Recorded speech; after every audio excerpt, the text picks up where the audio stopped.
Hello, everyone, and welcome to another edition of the Dentzel Domain on Red State Talk Radio. I am your host, Ed Dentzel, and I guess by the time you are listening to this, you will know if the Pittsburgh Penguins have won the Stanley Cup.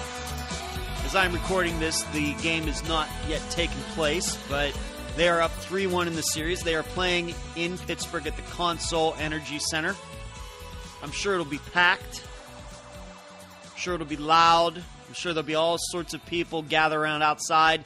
Not only, of course, do they play the games in Pittsburgh, but the team also provides screens outside for people who can't get in because all the games are sold out. So people will go down there. And I don't know if you have to pay a small fee. I don't know. But they actually put screens outside so people can watch outside the arena as well. I think that they're doing that tonight. So I'm sure that's going to be a great time for all, especially if the Penguins win. The Penguins, the city of Pittsburgh has won many sports championships, many World Series, although not recently. Last one was in 1979. Steelers have won 6 Super Bowls, and then the Penguins have won 3 Stanley Cups, 1991, 92, and then in 2009.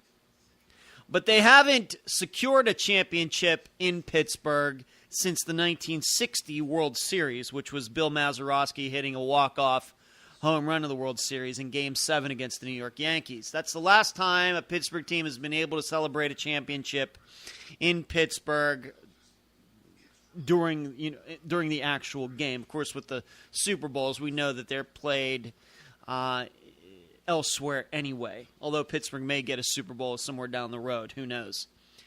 And then the Penguins, they've won all of their championships on the road. And then the Pirates in 71 and 79 for the World Series won both of those in Baltimore, not in Pittsburgh.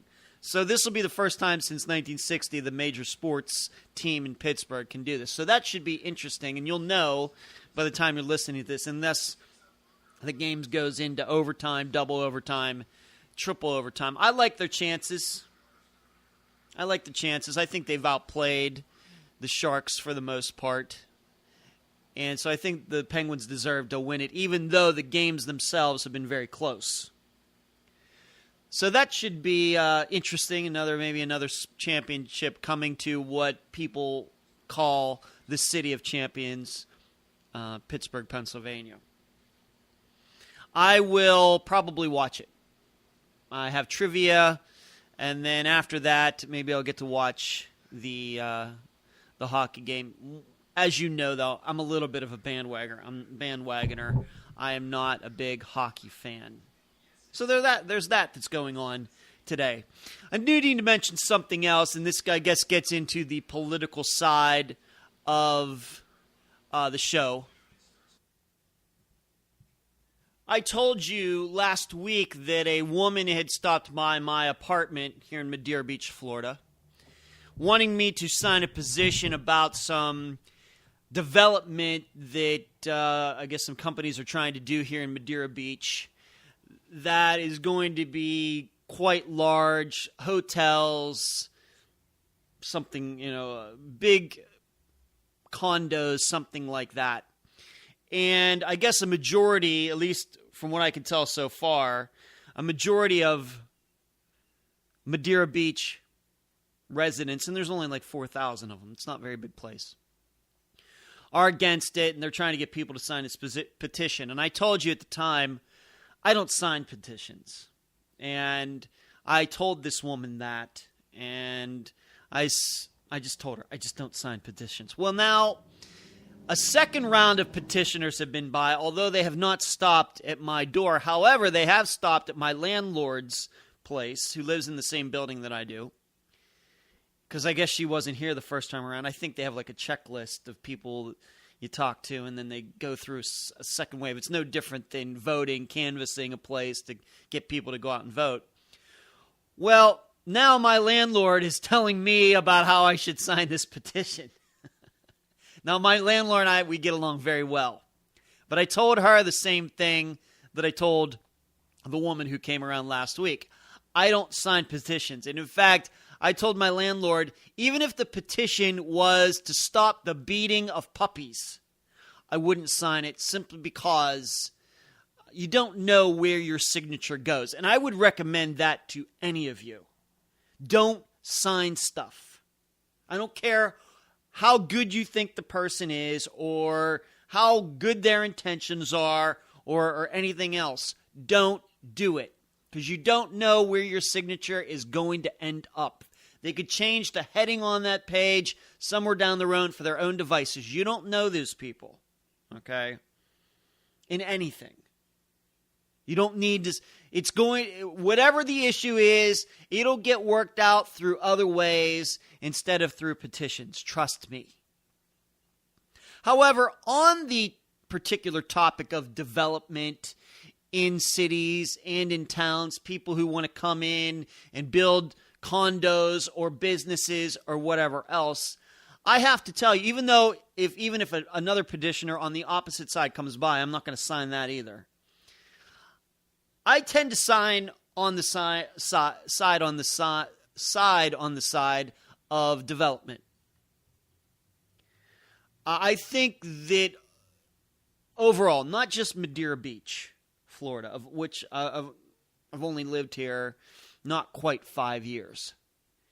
But my personal opinion, and maybe this is a little bit of the Ayn Rand coming out in me, is that too many small towns in the United States have tried to keep themselves small. And what they've done really has killed their towns.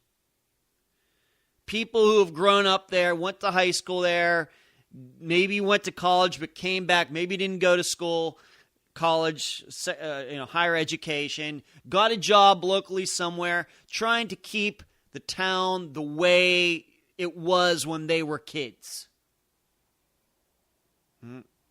I'll give you an example. The town that I grew up in, Leechburg, Pennsylvania, that's a little bit of what is going on there. In fact, I can tell you that myself and some close friends of mine who grew up there, I went to high school with them, we talk about, this pops up once in a while. It does. People trying to keep things a certain way, and they don't realize in doing that, they are forcing younger generations to move. They're not willing to let this business come in because it's going to do this, and there's going to be traffic congestion, and there's going to be more stoplights, and we're going to have this, and we're going to have that. We just want to keep our town nice and quiet. You know why? Because the average person that lives in these towns is like 60 or 70 years old.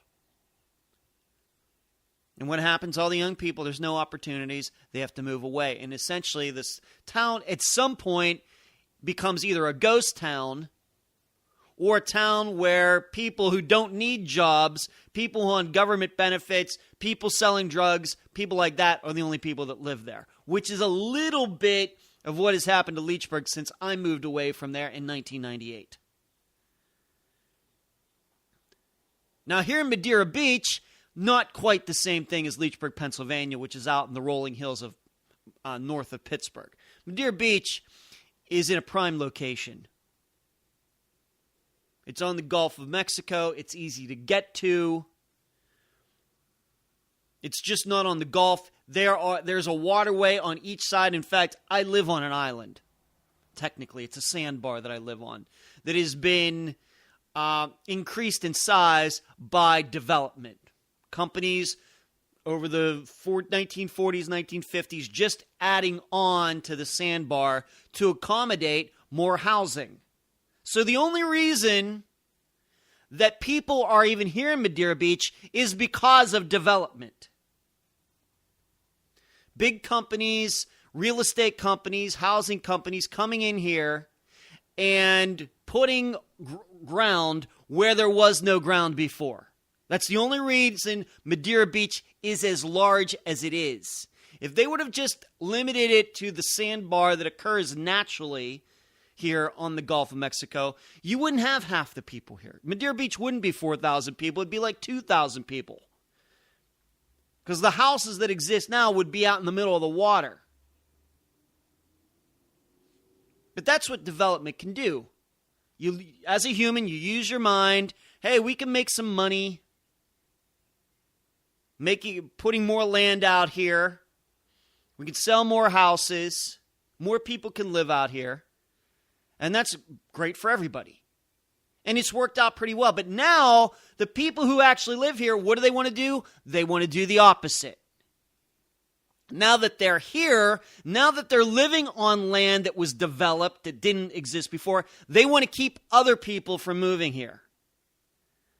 They want to stop development. They want to stop condos. This is a resort town. Without tourists, I don't know what Madeira Beach would be. Who knows what the Gulf beaches would be from St. Pete Beach the whole way north to Clearwater Beach. If you don't have tourists, these places probably don't exist.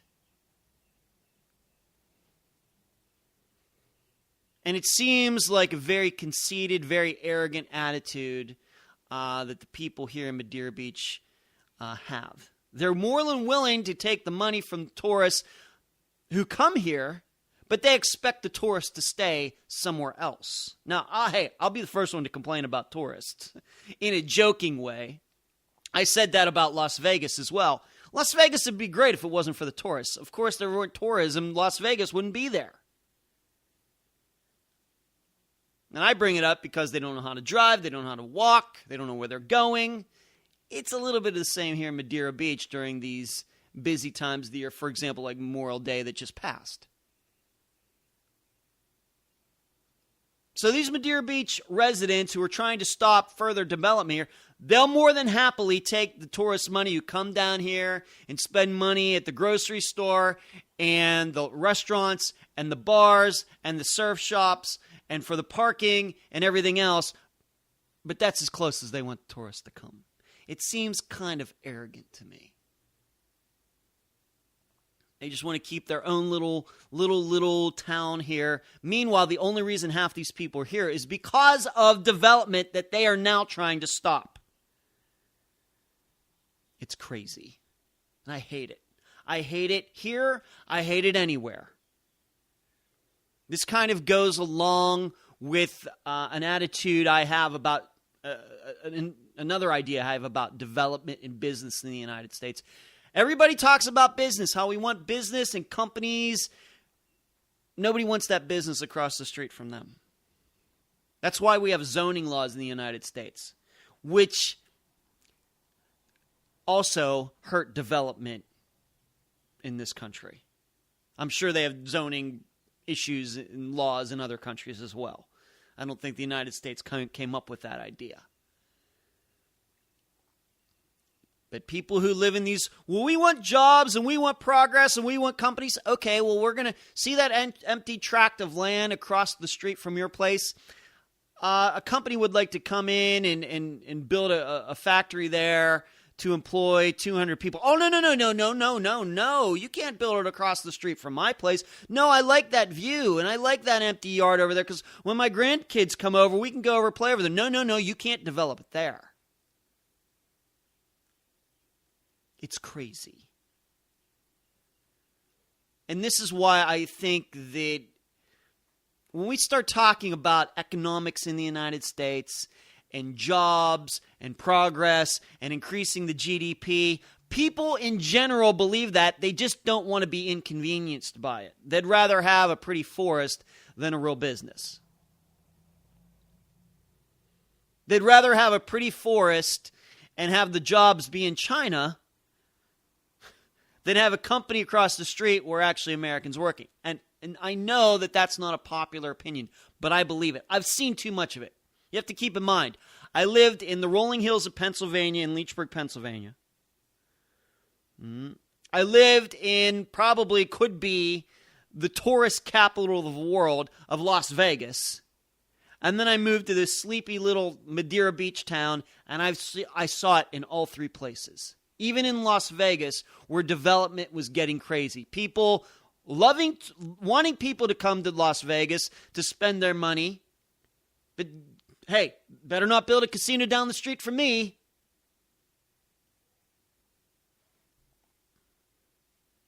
So there's that. I know I don't have an opportunity to talk about that idea too much on here. This is why, I guess, as I've told you, I'm a cynic. I come to my conservatism through knowing how evil people can be and through my cynicism of human behavior. That there are a lot of times that people say they want things, but really they don't want them. They want progress, but they want their little town to stay as if it was 1952. They want jobs in the United States, but don't put those jobs across the street from me. Put it out in the middle of nowhere, where people have to drive an hour, and then people have to move out of your town, and then you don't have your town anymore. Drives me nuts. Just, I don't have the opportunity to talk about that much on this show. Americans, there's just something about us that is wrong, and too many people, I think that way. Not realizing that when companies come to town and build developments, you know what? At some point, your property values are going to go up, and maybe you can sell your place and get an even nicer place somewhere else. That's what I'd say to these people of Madeira Beach as well. If some companies want to come in here and buy up land and build condos and everything, you know what? Those kind of companies, they usually pay more for the land than your average person is going to do. I don't even know how much the property is worth that I live on right now. I have no idea. Let's say it's $200,000 if a person was going to come in and buy it. Let's just say. If it was a development company, because they have the money and they don't want to mess around dealing with every single person back and forth, they might give you $300,000 for this property that I live on. I don't know. Isn't that better? And if I really could talk straight to my landlord, which I really don't want to do because I like her otherwise. If somebody came in, if some developer came in and I said to her, what if they were to give you $10 million for this parcel of land? You'd take it, right? You'd take it. You wouldn't say that Madeira Beach needs to stay this nice little quiet place. No, you'd take it.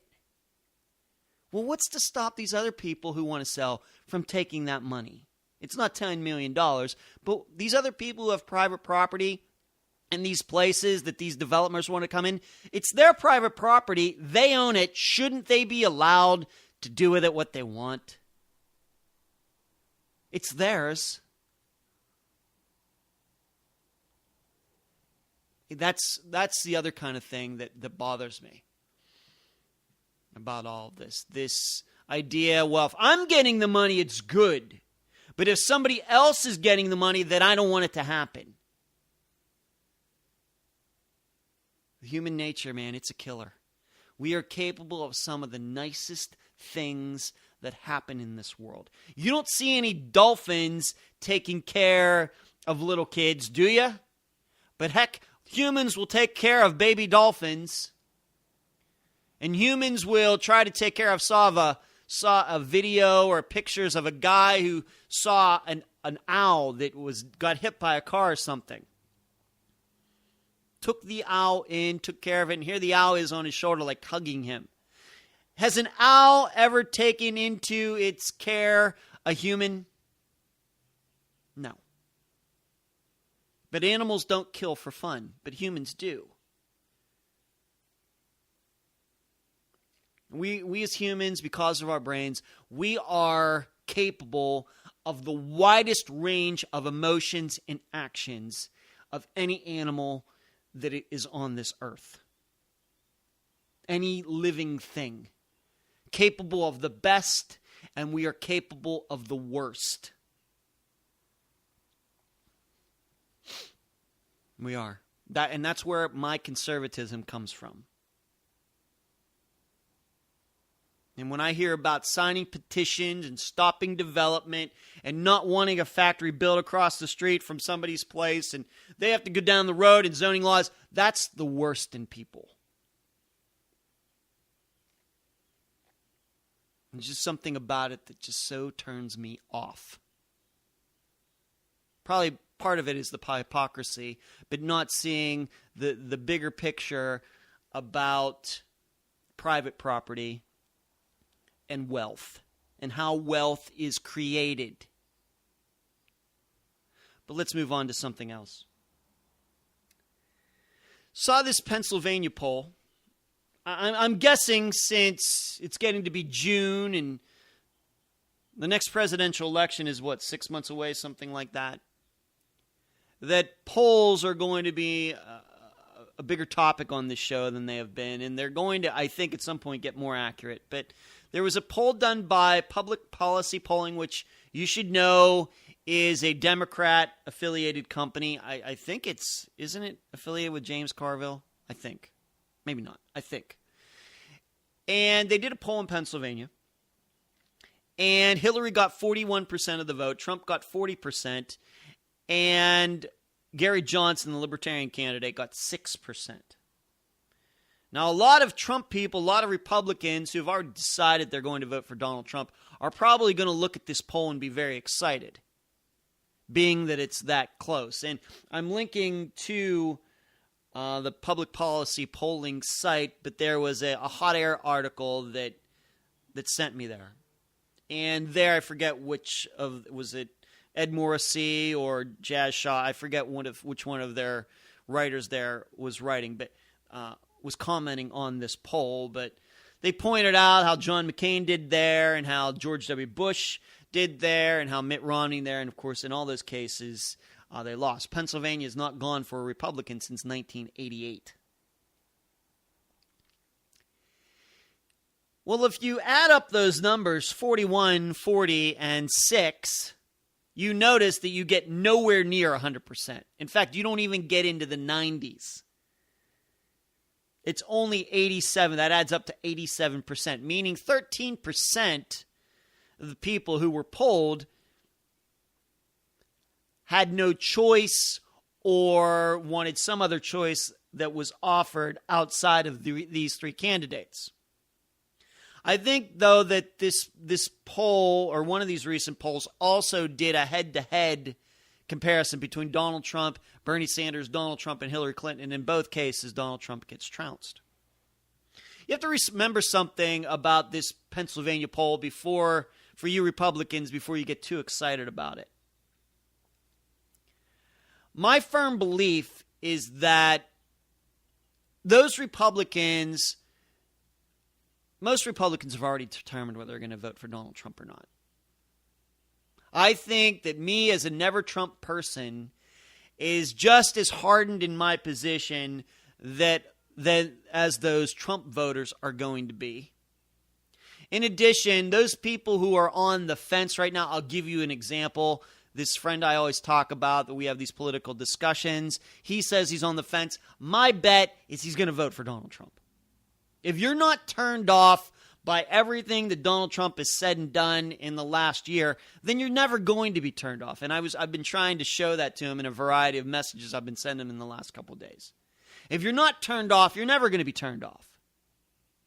There's nothing that he can say or do from now to November that's going to turn around any of this. We know who he is. And in fact, in doing anything that he would change from now to November would just be seen as fake. And as I've told you, I always believed once Donald Trump had no competition, he was going to get worse. And he has gotten worse. So it only stands to reason he's going to continue to get worse. And what I mean by worse is say more outrageous things, make more racist comments, although I don't necessarily believe that he's a racist. He just says stuff to say stuff. And I think everybody now realizes it. You either like it or you don't. So that 40% that he gets in Pennsylvania, I don't see it changing too much. Whereas Hillary Clinton, she's still in a battle, even though the story is she now has enough delegates to win the nomination at the Democrat convention. But Bernie Sanders says he's not going away. So that 13% of people who are still undecided, I have to believe there aren't many Republicans in that other unaffiliated, don't want to say anything category. No choice, undetermined, whatever category you want to give that, whatever name you want to give that 13%.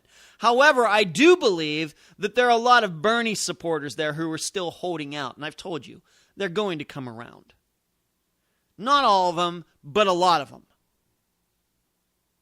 And as they state in this Hot Air article and in a couple other places about this poll, that Hillary number has nowhere to go but up. No matter what conservative sites who are pro-Trump sites tell you.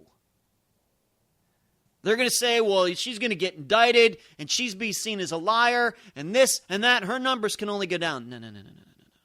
They can only go up.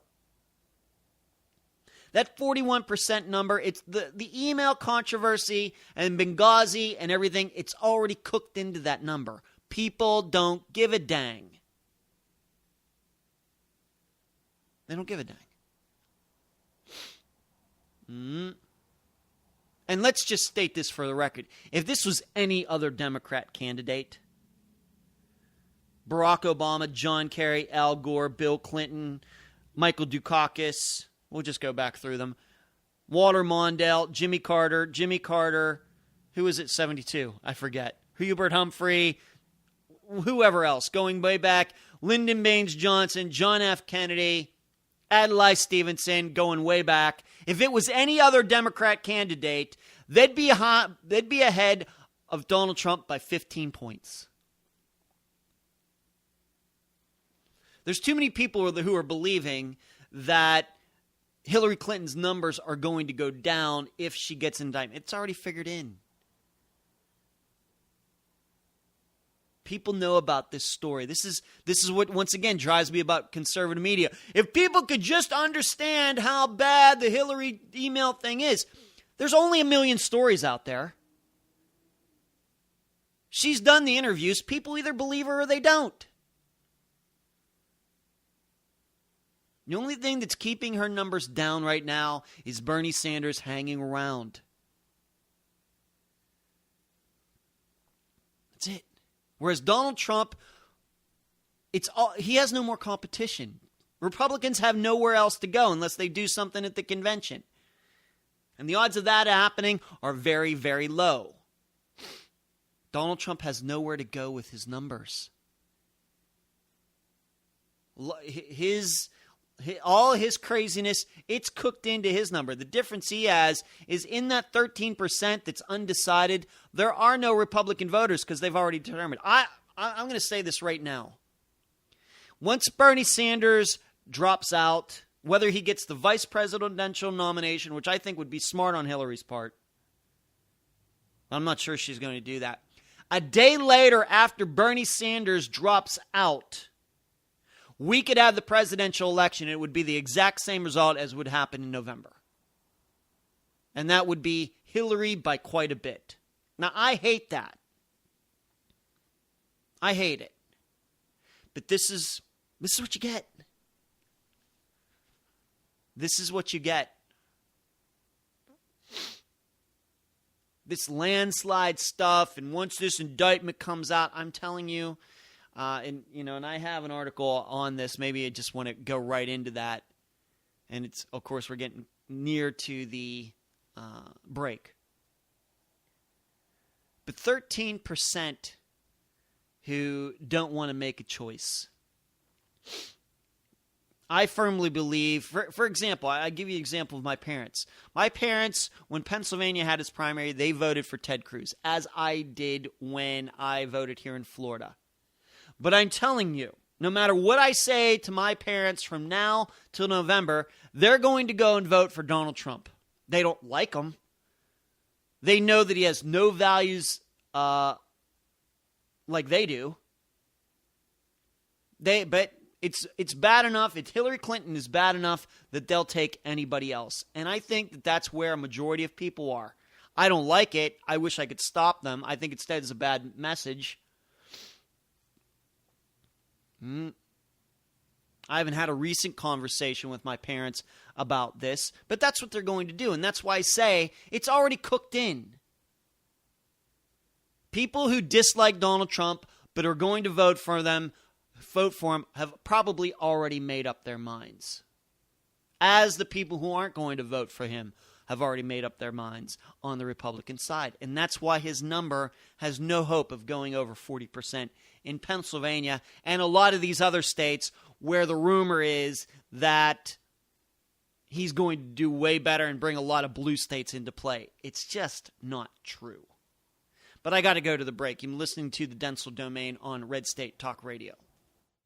The voice of American conservatism. WRS Digital, Red State Talk Radio. And we're back at the Dentzel Domain on Red State Talk Radio. I want to continue to talk about Hillary Clinton and where I think so many conservatives get this all wrong. She did some shows this past weekend and was asked about her emails. You can't say, here's the deal. I know that she hasn't done a press conference. In fact, there's some jokes out there right now how long it's been since she just went up and took questions from reporters. But she has done some interviews, and some of those interviews, granted, are pretty easy. No denying that. That's to be expected. I know it sucks, but that's to be expected. But she was on with Bret Baier, and he asked her some tough questions, and I don't know what you want her to say. I know she's going to continue to say that she didn't do anything wrong. No, the FBI hasn't talked to her. I think that she's not going to be indicted on anything. Does she believe it? This is kind of like some of the situations I've gotten into with Barack Obama over the last 7.5 years. When he says something, does he believe it or is he just saying it? So when she says that no indictment is going to be coming, I know she has to say that. I know she has to do that. But does she believe it? Which is actually more important. I think I'm going to tell you, everybody, I think she does. And I think that there is enough evidence out there to show that, let's put it this way.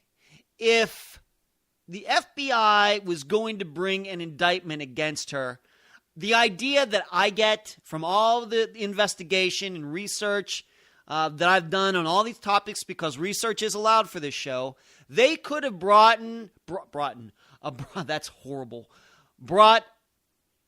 charges against her at least 6 months ago. At least. They could have brought charges against her before any voting was ever done in the Democrat primaries, but they didn't. They didn't. That should tell you something. And what too many conservatives don't seem to realize is that the closer and closer we get to whether it's the Democrat convention or the election in November, the less likely an indictment is to happen. Because the FBI and whatever other justice departments in the Justice Department, whatever other groups within the Justice Department that are researching this and investigating this, as much as we may think that it's all politically motivated and Barack Obama is going to run interference for her, and that may all be true, but I also think that these law enforcement agencies don't want to be put in the position where they indict a candidate from one of the major political parties in the United States. If it was Gary Johnson, it wouldn't matter. I know it's not supposed to be that way. I understand. That's just the way it is, though. Don't hate the player, hate the game.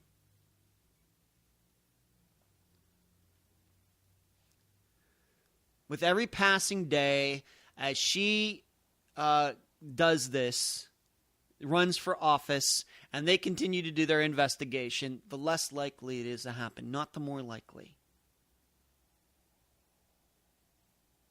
And like I said, I think that this is all cooked into her numbers anyway. And I also tend to believe that the powers that be within the Democrat Party, whether it be Debbie Wasserman Schultz or whoever else, if they really thought that the FBI was going to bring an indictment against their candidate, something would have been done months ago, no matter how close Debbie Wasserman Schultz and Hillary Clinton are. And before all of you Republicans get all excited, being that I'm not a Republican anymore, about possibly a President Trump going after, thinking, okay, well, if the FBI isn't going to do it under Barack Obama, when Donald Trump gets in there, he'll do something about Hillary and her emails. No, he won't. This is why this is all so hilarious to me. As another Trump person, Donald Trump is not going to go after Hillary Clinton and her emails if he is president, and with his Justice Department, who the heck knows would be Attorney General. Who the heck knows? And I have an article about that, about Trump and the people who work for him. But you have to remember, not too long ago, Hillary Clinton and Donald Trump were the best of buddies. And in fact, truth is, I still think they're very good buddies. Bill Clinton, too. And so do you really think that he's going to have to go after Hillary Clinton, especially with an indictment, if Hillary or Bill says, oh, you're going to try to indict me after I lost this election? How about all those things we know about you, Donald Trump, that didn't come out during the election? How about all of that stuff? You really want to get into it with us?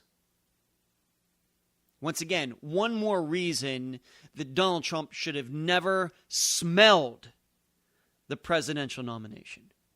Never smelled it.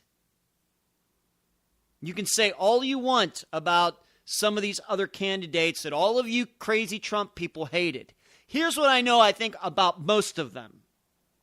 Had they become president, and if Hillary hadn't been indicted between now and November, that one of those guys or woman, Carly Fiorina, would have continued to go after her in their Justice Department. That's what I know.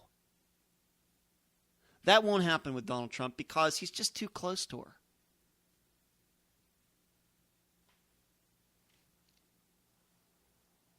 So I guess you're just going to have to live with that. And I've been saying for months, she's never going to see the inside of a jail cell. Never. She should. Not going to happen. And it's not going to happen under a Donald Trump, situation either. In fact, he probably looks at what she's been doing with her emails, the email server, the Clinton Foundation, all that, and probably likes it. How do I know? Because Donald Trump has done a lot of the same things as well. With his Trump University and other ventures that he's had. But Donald Trump, he's the second coming. He's the one. Don't you know it? I just don't think that the FBI is going to get itself into a position where it would really think about indicting with felonies a candidate who can possibly be president of the United States. It's a very complex situation. And you know what? Donald Trump is under the same kind of problems as well. Not as bad, but he also has his own legal problems with Trump University and a few other things as well. But you conservatives, I know, Trump cultists can't do anything about them. But for you conservatives, you just keep marching to the drumbeat of Donald Trump as if all this doesn't exist. Oh, we are going to pay for all of this. I've told you, I am more convinced than ever, and I'm not even that religious of a person. Although I believe in God, I believe Jesus walked the earth and all that, I wouldn't say that's, and I pray every day, but I really don't think about my religious views when it comes to my politics. I don't. But it feels like we're being tested. That the big man upstairs is testing the United States and its resolve to stay moral. And our character is being challenged. our virtue, our values, our integrity, all those great words. Our honor is being tested, and we are losing by embracing any of these politicians that are running for president. The ones that are left, I should say. Not all of them who were running, but all of them ones who are currently left. We are being challenged, and a majority of the American people are failing. God does do that to us. A majority of people in the United States are still religious, Christian, and Christians believe that praying helps you through tough times, and Christians believe, you know what, sometimes God's going to put challenges in front of us that we need to overcome. Most Christians believe that. Well, this is one of those circumstances, and it's funny how so many Christians don't see it. Instead, they default away from their Christianity and their morals to picking what is allegedly the lesser of two evils. We're going to pay for that. We're going to. I don't know individually, like when we get to the pearly gates and St. Peter says, you know that election 2016, you shouldn't have voted for Donald Trump. You shouldn't have voted for Hillary Clinton. I don't know if it's going to get that personal, but I think as a country as a whole, we're going to pay for all of this. I don't know what that means. But we have to. That's the only way you learn. Like that, like Kevin Spacey says in the movie Swimming with Sharks, loud and nasty, that's the only way it sticks. And God is screaming at us in what the way he communicates, loud and kind of nasty with these two candidates, putting those two guys, or woman, man, in front of us. And God is watching. Just remember that. Let's move on to something else along those lines. Going back to the polls I talked about earlier in the show, I don't think that people who... I'm going to try to be as nice as I can about this. I know that it's an ongoing topic, but I can't avoid it because it's important. It's important we don't make these mistakes somewhere down the road again. But for all those people who insist that Donald Trump is going to win, all you have to do is look what happened at this independent women's forum recently to show how Donald Trump is going to have a very, very, very difficult chance, a very difficult path to winning the presidency. The truth is, women, for the most part, hate him. I know that there are those Trump cultist women out there. I get it. Hey, you know what? There are women marrying felons, too, who are in jail. Nothing you can do. What can I say? That doesn't make it standard operating procedure. Most women stay away from criminals and men who are in jail. Most. But there are those kooky women out there. Just like the kooky women who are supporting Donald Trump. But a majority of women... majority of Republican women, most importantly, are turned off by him. For many different reasons. Not just his public life and what his policy positions are, but the way he has handled his private life. How he's traded in his wives for newer models. That's something that women do not like. And men, you should not be surprised by that. All right? Women may hate single guys who sleep around, but they definitely prefer those types over married men who are married to one woman for 15 years and then trade her in for a 20-year-old younger woman. That's worse to women. Worse. In any case, what's funny about this article, and it was at heatstreet.com, which is a site I don't think I'd been to before until a couple weeks ago. Now I find myself going there a little bit more often. A Trump supporter, a woman, was there. And the reporter, and this woman got up and defended Donald Trump during this seminar, this forum. And afterwards, the writer of this article tracked that woman down afterwards to talk to her. Just see what makes her tick, being that she was in a minority at this particular independent women's forum gathering. And wouldn't you know that the woman just wasn't a Trump supporter, but she was a little bit of a kook too.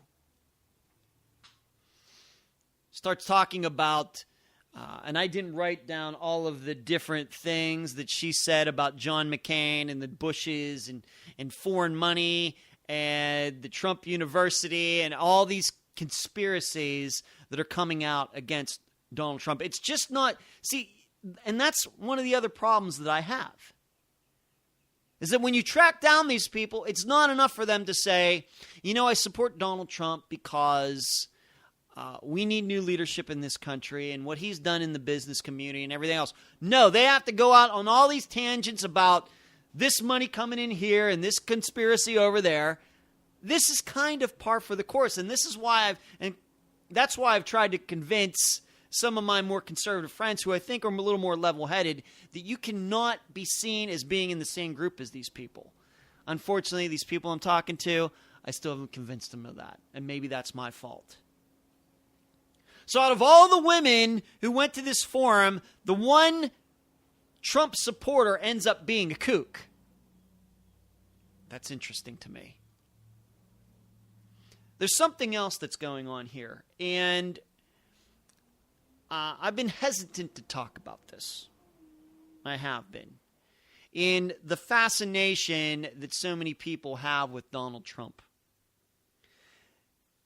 I kind of break guys down into a few different categories. Being a guy, being a straight guy, being still single at 45, almost 46 years old. There are those guys who think what it takes to be a man is to be very gruff. Always looking for a fight. If somebody makes fun of me or something, that the first option is to always fight. There's that group. Then there's the other group that the kind of men, when something like that happens, they become fearful. And they try to placate the person. Oh, I'm sorry, did I offend you? And then there's those men somewhere in between who, if they're attacked verbally or anything, they just kind of let it just doesn't bother them at all. They just keep doing their business. And maybe women, you could break them down kind of the same way. There's different ways people react to different situations. And what I think I'm starting to find out is those kinds of men who believe that the first action upon being offended is to punch something usually are Donald Trump supporters. Why? Because they see Donald Trump as being one of them. Forget the politics, just on the personality type. Likewise, I think those guys who, when they are made fun of or attacked or something, they try to talk their way out of it. And they also are like Donald Trump. Why? Because these guys, dare I say it, are a little wimpy. And they wish that they could be more like Donald Trump, in that they wish that they were more loudmouth and they weren't afraid of anything, if you actually believe that about Donald Trump. And so to them, the perfect kind of guy is Donald Trump. But it's those guys in between, and I would like to include myself in that group, who, for example, when they get trolled on Twitter, they just ignore it, which is what I do. What people say about me just does not bother me for a second. I just keep doing my business.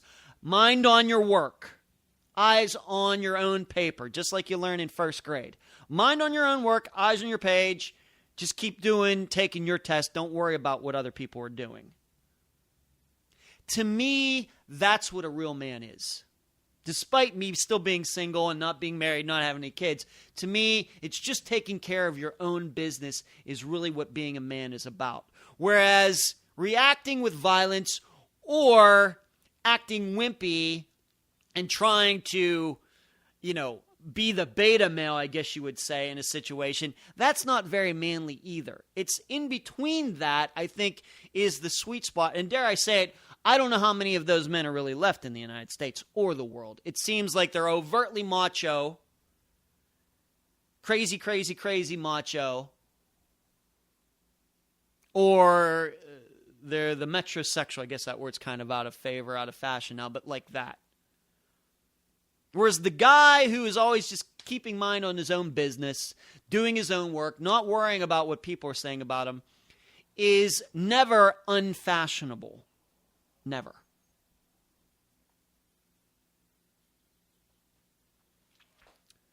So I'm starting to see that with people that I know, specifically men I know, and the personality types that seem to be drawn to Donald Trump.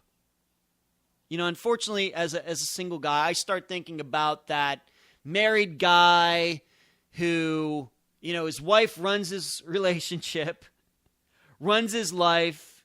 He has to ask permission just to even buy a candy bar. He doesn't get a lot of own time with his children because, once again, his wife runs everything. And then he comes to politics. And then he looks at Donald Trump. There's a guy who really has in charge of his life, and he tells his woman where to go, but this guy just doesn't have the courage to do it in his own life. So he looks up to Donald Trump. Meanwhile, there's those men who are overtly the opposite direction. Their wives are afraid of them. Their girlfriends are afraid of them. Maybe even their kids are afraid of them. But dang it, they're a man. They barge into the house and command everything, and they're control freaks and tell their women who they can be friends with, and their kids have to win at things or they aren't loved. And they look at Donald Trump and think, yeah, that guy's just like me. We need a guy like that as president. Whereas both extremes are horrible. But both have reasons to like Donald Trump. Whereas it seems to me to be those guys who are somewhere in between that look at Donald Trump and see a joke. A man who really isn't what you would call a real man. Real men don't trade in their wives for younger models. Real men don't make fun of people with disabilities. Whether the other side, the liberals, are doing it or not, men don't do that. Real women don't do that either, by the way. Real adults don't do that.